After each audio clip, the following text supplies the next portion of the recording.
السلام علیکم ورحمۃ اللہ وبرکاتہ۔ غسل کے دوران اگر سر پر پانی بہانے سے نزلہ، زکام یا کسی بھی قسم کا مرض لاحق ہو تو کیا کریں؟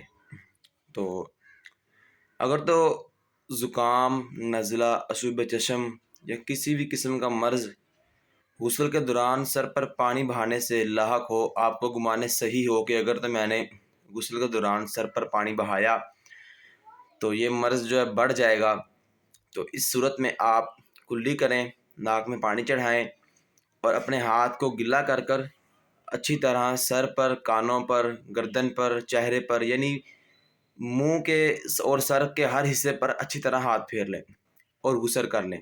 آپ کا غسل ہو جائے گا۔ جب آپ صحت یاب ہوں، بعد صحت آپ سر دھونا ضروری ہے لیکن غسل کرنا ضروری نہیں۔ آپ سر دھو لیں، آپ کا غسل رہے گا۔ واللہ عالم ورسولہ عالم، صلی اللہ تعالی علیہ وآلہ وصحبہ وبارک وسلم۔